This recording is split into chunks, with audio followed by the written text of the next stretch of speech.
حضرت عبداللہ ابن عباس رضی اللہ تعالیٰ عنہ سے مروی ایک روایت ہے، میں ایک دن حضور کے پیچھے بیٹھا ہوا تھا، سواری میں حضور کا ردیف تھا، تو حضور نے فرمایا اے بیٹے، اے لڑکے، میں تجھے کچھ کلمات سکھاتا ہوں، تو اللہ کے حقوق کا خیال رکھ تو وہ تیری حفاظت فرمائے گا۔ تو اللہ تعالیٰ جل شانہ کے احکام کی حفاظت کر، تو اسے اپنے سامنے پائے گا۔ اذا سألت فاسأل اللہ، جب سوال کرے تو اللہ سے ہی سوال کرے، اللہ سے مانگنے کا مزاج پیدا کر لیں کہ فرمایا تمہارے جوتے کا تسمہ بھی ٹوٹ جائے تو وہ بھی اللہ سے مانگو۔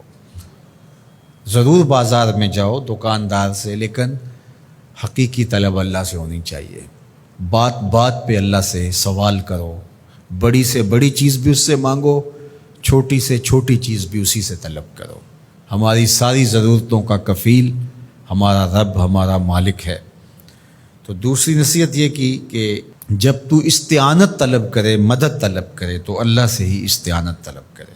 وعلم، اور جان کہ اگر ساری امت، سارے لوگ، پوری قوم جمع ہو کے تمہیں فائدہ پہنچانے کی کوشش میں لگ جائیں تو تمہیں وہی فائدہ پہنچا سکتے ہیں جو تیرے لیے تیرے رب نے لکھا ہے۔ اور فرمایا وَإِنِ اجْتَمَعُوا عَلَىٰ أَن يَضُرُّوكَ بِشَيْءٍ، اور اگر تمہیں نقصان پہنچانے کے درپے ہو جائیں، لَمْ يَضُرُّوكَ إِلَّا بِشَيْءٍ قَدْ كَتَبَهُ اللَّهُ عَلَيْكَ، تو تجھے صرف وہی نقصان پہنچا سکتے ہیں جو اللہ نے تیرے لیے لکھا ہے۔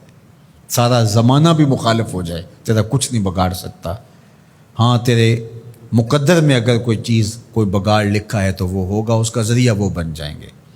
تو اس لیے پھر اسی سے مانگو، اسی سے طلب کرو۔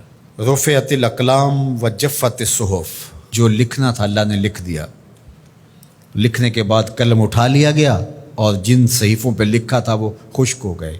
اب کتابیں بند ہیں، تو اس لیے اس نے تیرے لیے جو لکھا ہے وہ ہو کے رہے گا، تو خام خواہ لوگوں سے ڈرنے کی ضرورت نہیں ہے، اور تیرا فائدہ، تیرا نقصان اسی کے دستے قدرت میں ہے، تو اسی سے طلب کر، اسی سے مانگ۔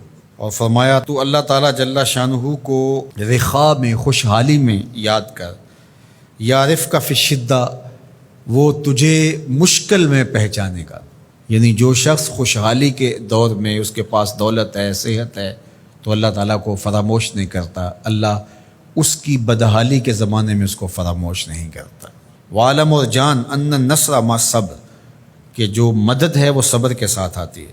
وان الفرج مع الکرب، اور کشادگی جو ہے وہ مشکل کے ساتھ آتی ہے۔ وان مع العسر یسرا، اور سہولت جو ہے وہ مشقت برداشت کرنے کے بعد آتی ہے، تنگی کے بعد فراخی آتی ہے۔ پہلو مشکل پھر تمنا، پہلو کنڈا پھر پل، شاید مگروں پہلو مکھیاں ڈس دیاں ڈنگ والیاں۔ تو یہ سب ہوتا ہے، مشکلات، تکلیفیں، آلام، مصائب، ان سب سے گزر کر کے آسانیاں آتی ہیں۔ خود حضور کی زندگی دیکھ لیجئے، مدنی زندگی مکی زندگی کے گزرنے کے بعد، طائف کے مراحل کو طے کرنے کے بعد آتی۔ تو ہم ڈائریکٹ اگر چاہیں مکی زندگی کو اختیار کیے بغیر اور طائف کی مشکلات اور سنگلاخ راستوں سے گزرے بغیر مدنی برکتیں حاصل کرنا، تو وہ نہیں پا سکتے۔ تو یہ اللہ تعالیٰ نے ایک نظام رکھا ہوا ہے۔